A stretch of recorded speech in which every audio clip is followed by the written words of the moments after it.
maanta waxaan ka hadlaynaa mowduuc muhiim ah. Ganacsiga muhiimad intee leeg ayuu u leeyahay website-ka. Haddii aad tahay ganacsade Soomaaliyeed oo aanan lahayn ganacsigiisa website, muuqaalkan adiga ayuu gaar ku yahay. Qof kasta oo nool qarnigan uu og yahay in dunida ay tahay ama ay u guurtay dhanka digitalka. Laakiin su'aasha ayaa ah, maxaa ka dhigaya websiteska laf-dhabarta ganacsi kasta? Daraasad ay daawacday International Journal of Innovative Research of Computer Science and Technology 2023 ayaa caddaysay in website-ka haddii uu lahaado mid friendly ah, isticmaalkiisa fudud yahay, soo kicitaankiisa uu fudud yahay, mobile markii laga fiiriyo mobile friendly uu yahay, ay si toos ah u kordhinayso engagement-iga iyo la tacaamulka ama la falgalka rate-ka uu macaamilka sameynayo. Taas macnaheedu waa haddii website-kaaga uu u shaqeynayo si wanaagsan, waxay taas ka dhalanayso in macaamilka uu kula joogo in badan, sidoo kalena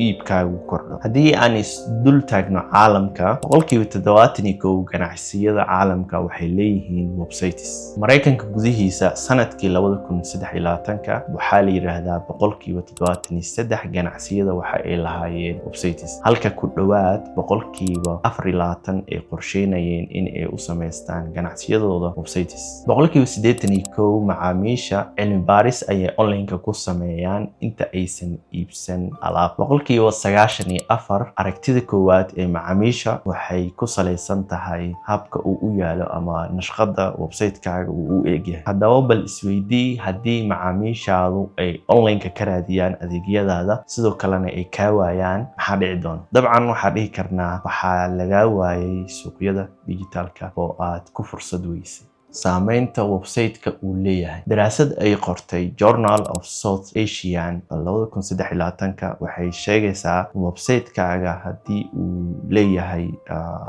isticmaalkiisa fudud yahay, design-kiisa wanaagsan yahay, sidoo kale qofka inta uu ku jiro uusan wax caajis ku dareemeynin, intaas ay kordhinayso 87.5% daacadnimada uu ku qabo ganacsigaaga macmiilka. Taas waxaa dhihi karnaa haddii website-kaaga uu aad u wanaagsan yahay, reliability-giisa la isku haleyn karo, in macmiilkaaga uu kalsooni badan ku sameyn doono, sidoo kalena uu noqon doono mid in badan ugu soo laabto kula shaqeeyo. Waxaa intaas dheer oo la ogaaday ganacsiyada yaryar ee leh websites in ay laba jibaar ka korriimo badan yihiin kuwa aanan lahayn wax website. Bal ka fikir shirkadaha waaweyn ee caalamka sida Amazon, Apple, Alibaba, marka ay rabaan macaamiishooda in ay wax ka iibsadaan, marka koowaad waxa ay sameeyaan maxay noqon kartaa? Dabcan waxaa dhihi karnaa marka koowaad waxay booqdaan website-ka, kadibna waxa ay rabaan halkaas ka doortaan. Ay ma sameeyaan xarun gaar ah ama meel kale